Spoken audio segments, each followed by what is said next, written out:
In collaboration with the Alameda County Bar Association, this is Love Thy Lawyer, where we talk with members of the ACBA about their lives and legal careers. I'm Louis Goodman, the host of the LTL podcast, and yes, I'm a member of the Alameda County Bar Association. The Honorable Dorothy Proudfoot currently sits as an administrative law judge for the City and County of San Francisco's Residential Rent Stabilization and Arbitration Board. She previously served as a deputy district attorney in Marin County. She's handled numerous felony matters, gang, sexual assault, and hate crimes. She is a life member of the National Asian Pacific American Judicial Council, a member of the National Association of Women Judges, Queen's Bench, Charles Houston, numerous other organizations, and the Earl Warren American Inns of Court. And, of course, she is a member of the Alameda County Bar Association.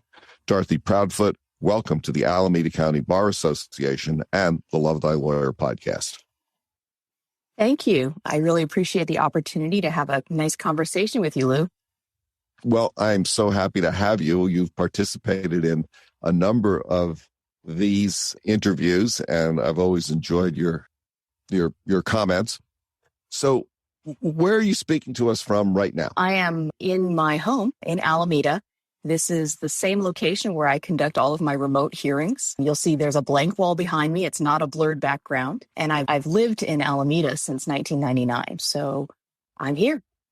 What sort of work are you doing these days? I am presiding over arbitration hearings and conducting mediation sessions. The Rent Board actually has 9 administrative law judges, and we are all trained mediators as well as attorneys. Most of my cases are landlord-tenant cases brought under the rent ordinance in San Francisco, but we also occasionally will do sort of neighbor mediation or landlord-tenant mediation that's sort of outside the bounds of the residential rent ordinance. Where are you from originally? Well, do you mean that question in a loaded fashion or not? I was born in LA and raised in Orange County, came up to college at Berkeley when I was 17 years old. And my family is originally from China by way of Taiwan. My parents immigrated here for grad school.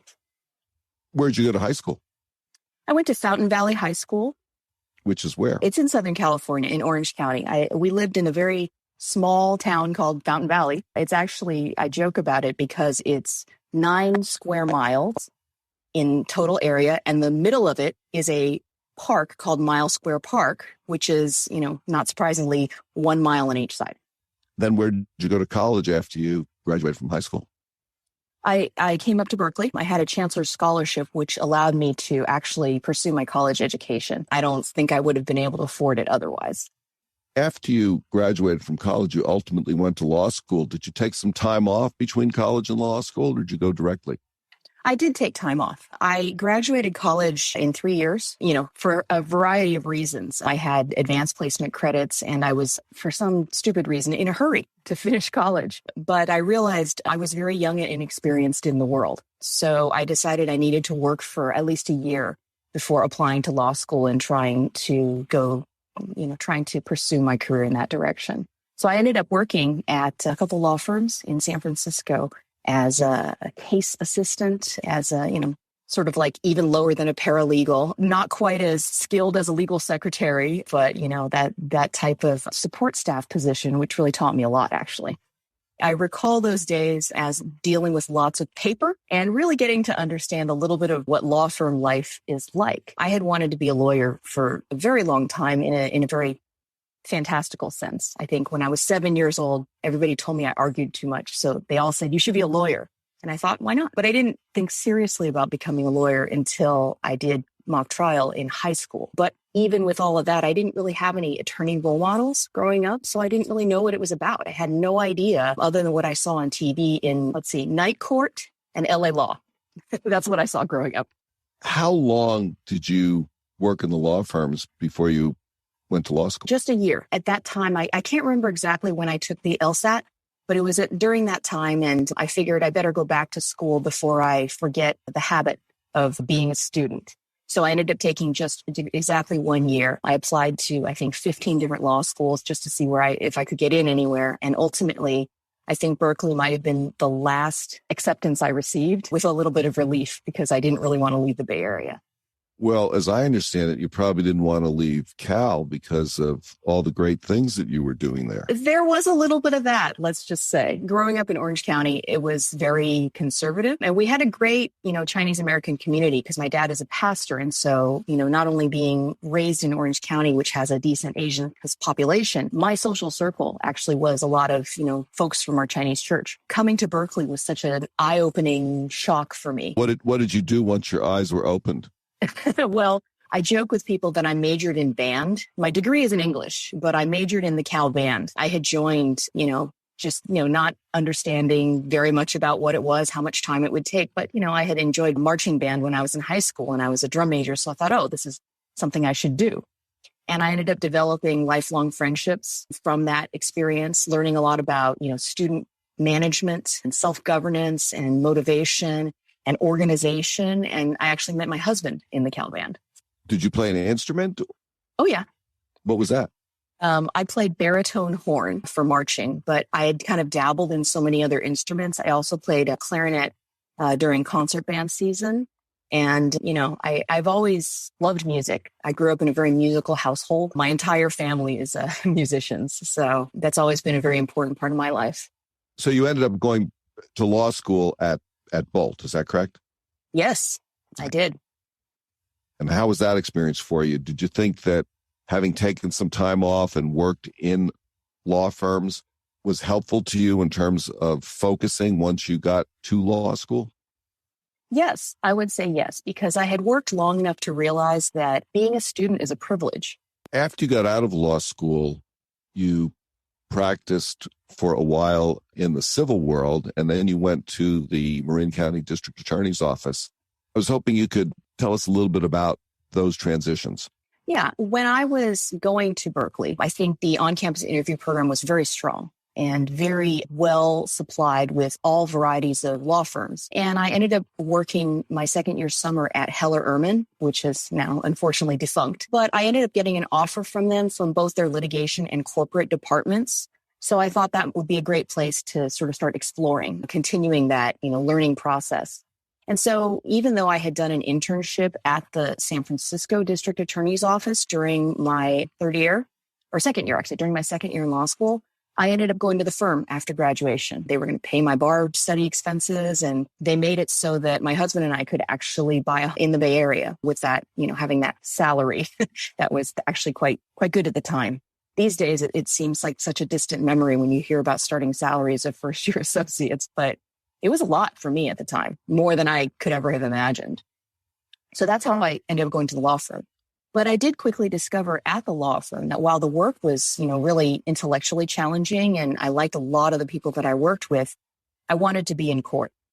That was really a primary driving factor for me. I had kind of fallen in love with appearing in court because I was allowed to do it as a bar certified intern at the San Francisco District Attorney's Office. So I started applying for every DA's office in the Bay Area pretty shortly after I started at the firm. I had applied. My husband and I decided we were not going to try to relocate. So that really limited my job search. And Marin County, they didn't hire me right away. I actually missed out on the job by one spot. But 6 months later, after I had let them know I had quit my job with no prospects on the horizon, I got a call. 2 of their attorneys had not worked out, and was I interested in coming on as an extra hire? I had quit my job at Heller in May, and I got the call in August of 2001, and I started working there August of 2001. How long did you stay in the Marin County DA's office?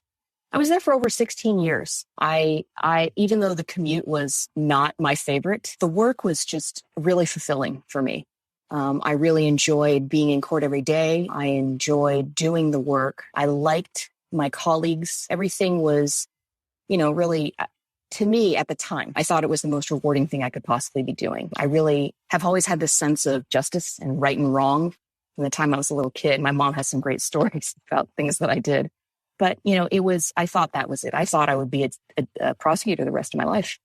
So what prompted you to seek an administrative law job? Well, it was because it actually goes back to law school. I met a now retired Justice Ming Chin when I was in law school. He had just been appointed to the California Supreme Court, and he came to Berkeley for a symposium that Asian Law Journal was putting on. And I was one of the editors, very junior editor. And I met him, and having him as a role model really made me understand and believe that I could be a judge. You know, we talk about this a lot, that you need representation. When you can't, how can you imagine that you could do that unless you see somebody first in that role? And that was really important to me because my entire legal career, I never felt like that was off limits for me. So after a few years at the DA's office, I started getting more interested in, what it is that the judges were doing. Because I'd make the arguments, I'd do my best making my arguments and wonder why the judge wouldn't rule for me. And it was actually a couple mentors that I had and some more senior folks who said, look, if you want to think about being a judge, you can start preparing for that right now. So I think I had wanted to be a judge since probably my 7th year out, only 5 years into the DA's office. But I thought, hey, maybe this is something that I can do. And I actually applied for appointment in 2015. When it was Governor Brown. I got through the Jenny process, the Judicial Nominees Evaluation Commission process that they go through, very rigorous, but that was as far as it went. And then a friend of mine told me, look, I know you're interested in being a judge. I know of an administrative law judge opportunity with the city and county of San Francisco. Would you be willing to do something completely out of your area of expertise? And I said, sure, let's see what happens. And he actually very much encouraged me to do it, told me when the application opened, and really pushed for me. He was a mentor and a sponsor in that process. Really grateful to him for that. And less than a year later, I got a call that there had been both a retirement and then a promotion, which led to an opening, which they offered to me. Congratulations. What do you like about working in the legal system? I mean, you've been around for a while in a number of different capacities. You're also obviously someone who's very bright, could do pretty much anything that you want, and yet you've decided to stay within the legal system. What is it about the legal system that you enjoy? At the risk of sounding a little cliched, I think it's the ability to help solve problems. Individual people's problems, but also larger societal systemic problems. I've always been attracted to this idea that I could do something that makes a difference that will help someone else. How does sitting as a judge stack up with your expectations about it? I love being a judge. I will tell anybody out there that being an administrative law judge is one of it's the secret, which is, I guess, less well known now because I've been evangelizing about it. It's the best job in government service. Why? There is just something very freeing about the idea that your job, your entire job, is to be fair and to do the right thing. You've seen the justice system from a number of different angles as a civil practitioner, as a deputy district attorney, as an administrative law judge. Do you think the legal system is fair? Overall, I think it is. I am a believer in our system. So I do believe that the system can be just and is just in most situations. What can lawyers do to be better prepared in order to make a presentation in court? Now that I've been a judge for about 4.5 years, I'm really much more appreciative of the idea of having a cogent argument that is succinct and that comes first. Just tell me your best point right off the bat and don't belabor it. Don't give me all this background first. If I need more information, I'm not hesitant to ask for it. But I think attorneys really do need to focus on what they're trying to achieve. They're trying to persuade the court to rule for them. You have to give me your best argument right off the bat. You can't distract me with other things, or otherwise we'll never get to your best argument. One more thing I would say is be very careful about interrupting the judge, particularly in Zoom world. Sometimes your idea is very important. It is a persuasive argument. But if the judge is asking a question, it's because the judge is thinking that they need certain information to make a decision, to either rule for you or against you, but to make the decision. And if you forget why it is the judge is still talking, then you may lose an opportunity to be persuasive. So that is something that I've observed. Just be real careful about interrupting the judge to finish your point, because maybe that's not the best way to advocate for your client. Let's say you and your husband came into some real money, $3 or $4 billion. What, if anything, would you do differently in your life? I'm not sure I would do very much differently. I tend to be somewhat conservative about spending money. That's what makes me happy, is to not feel that I'm being wasteful. There are some, shall we say, societal issues which seem like they could benefit from a huge infusion of cash, as long as the intention behind it was right. I think I would give money to nonprofits that dealt with education, specifically junior high level, because I remember how terrible my junior high experience was. And I think that that's a really important inflection point for folks to decide what they're going to do with their lives. And so I would pour resources in that direction. Let's say you had a magic wand and there was one thing that you could change in the legal world or the world in general. What would you want to change? When people have important decisions to make, I wish like a magical button would pop up that says, "Do you really mean to do this? Like, are you sure you really want to do that? Think about it a little bit." And I feel like maybe that might help human relations in the world.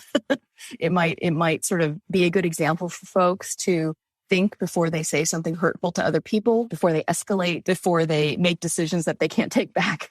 Since we do have a number of people on the call, I think that now would be a good time to open it up and see if some of the other people can join us and contribute to this conversation. Christine Noma, can you unmute and join us?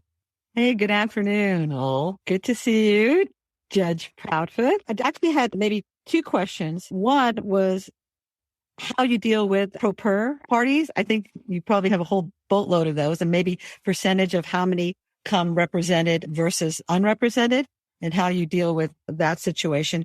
And then the second question is this more policy related? So one of the things I had a question about is whether or not the city and county of San Francisco has ever given any consideration to having a commercial or, a landlord-tenant court. And I think your court is just residential, right? Yeah. Our entire agency is built around the ordinance that deals with residential rent control. Let me answer the questions in order, and it's good to see you, Chris. We do have a very high proportion of self-represented or unrepresented individuals who come before the rent board. We are designed to be a more informal process than court. We're designed to be affordable, and we're designed to give you a quicker disposition, even though our jurisdiction is limited, of course, but that's the trade-off. We are actually designed so that you should be able to access our services without having to hire an attorney. I would estimate that of my cases, probably 90% of my cases do not have an attorney on either side. There are some, I guess I'll call them quasi-legal experts in rent ordinances who can be, in rent ordinance matters, who can be non-attorney representatives that we allow to appear. It is a challenge because you can't expect an unrepresented person to know all the legal intricacies. But at the same time, you still have to keep steering the ship toward the ability to make a fair decision. And so I do find I take care in my hearings that when I have unrepresented parties, either on one side or both sides, to give them adequate opportunity to be heard. I think I have found that to be the most important thing when having any type of legal proceeding with someone who's not a lawyer, because it doesn't even matter what the decision ultimately is. It may go against them. That's just whatever the facts have determined. The facts and the law determine that, not the person's level of sophistication or advocacy. It's the facts and the law. So I try to do my best to make sure that they feel like they're heard. Otherwise, what was the whole point of them sort of going out on a limb and coming before the rent board if they feel like they're just going to get railroaded by some unfamiliar, angry system? So making sure they're heard and then directing them back to the issue at hand is sort of like the two-part strategy. And yes, it takes time. Second question, I can tell you, I know pretty much nothing about that. I don't know. I certainly don't speak for the San Francisco Rent Board. Maybe a disclaimer at the beginning would have been appropriate. I don't speak for the City and County of San Francisco or for the Rent Board. All of my opinions are my own. But yeah, I don't know whether there's any thought about commercial rent ordinances. I can see that there's a lot of pitfalls to that. But the residential rent ordinance has been around for 40 some years now. Thank you. Somebody is on who's identified only as Sin. It's Sen Hernandez. And hi, Sin. Thanks so much for joining us. It's just an amazing situation that you put on with the different judges. and is really an eye opener about, what the court's about.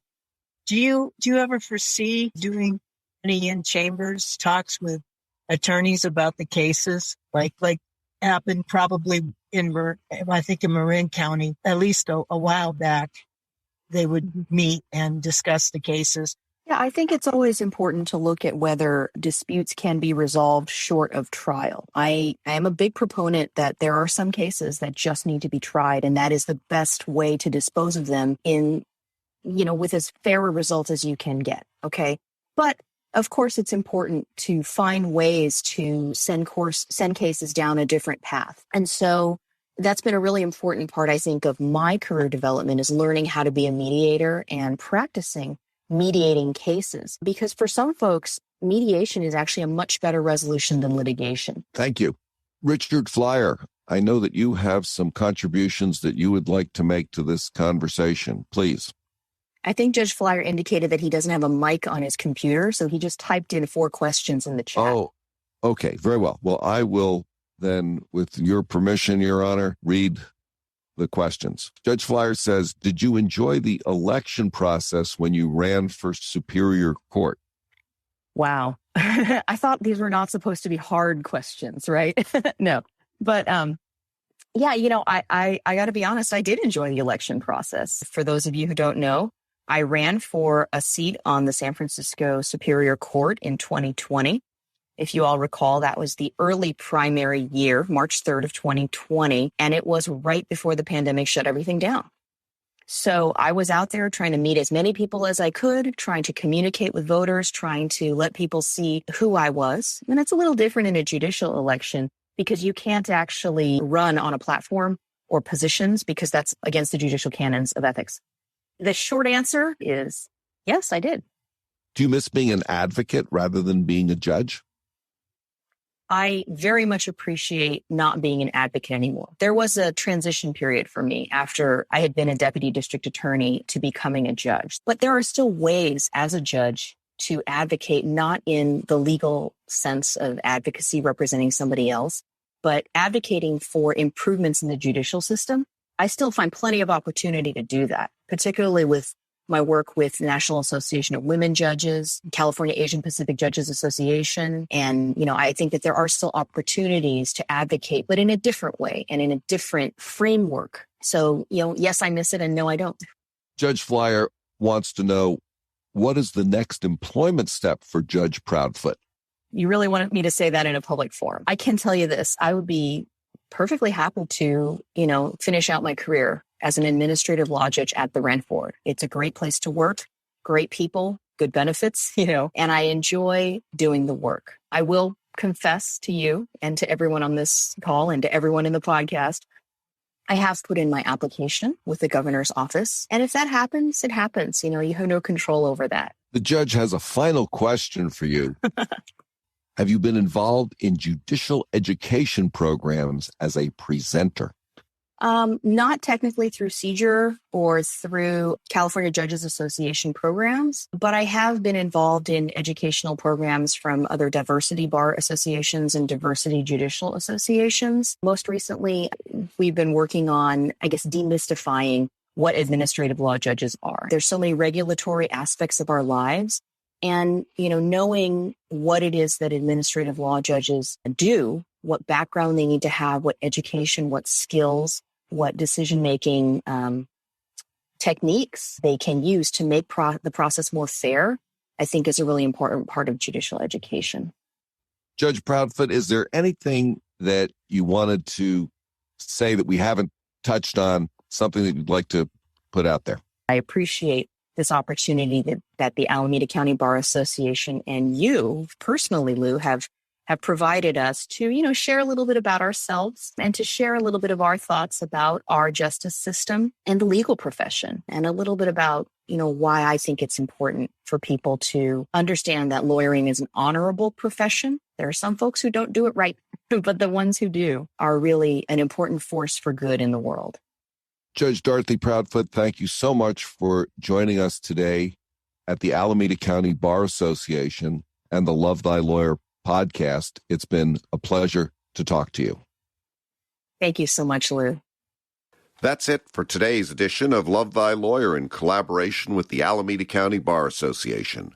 Please visit the lovethylawyer.com website where you can find links to all of our episodes. Also, please visit the Alameda County Bar Association website at acbanet.org where you can find more information about our support of the legal profession, promoting excellence in the legal profession, and facilitating equal access to justice. Special thanks to ACBA President Pamela Ross and Criminal Justice Chair Annie Bellis. Staff members Kaylin Dalen, Saeed Randall, Valerie Brown Lestroart, and Hadassah Hayashi. Thanks to Joel Katz for music, Brian Matheson for technical support, Paul Roberts for social media, and Tracy Harvey. I'm Louis Goodman.